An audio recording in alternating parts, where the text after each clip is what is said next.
This is typical of a project life cycle. So this project is 5 years through approvals, and it's going to take us, 1.5 to 2 years to build it.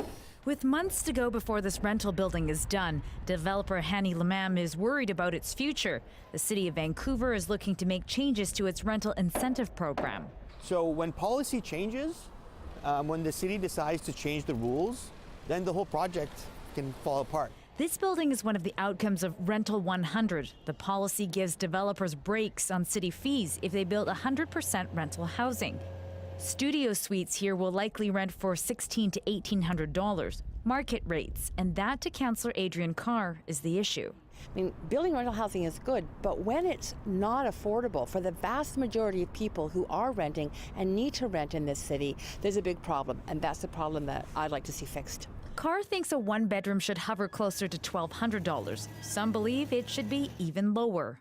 $1,000 would be reasonable for a one-bedroom. Reasonably, probably should be paying about $1,150, $1,200 maybe. So I would be looking for a 3-bedroom, which I know definitely I wouldn't be able to afford market rents. And what would be a reasonable amount for you to pay? I'd say anywhere between $1,200 to $1,500.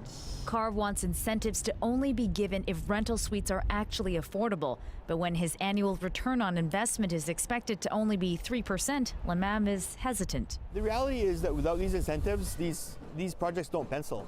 So economically, they don't work. We need the incentives in order to make the projects more competitive.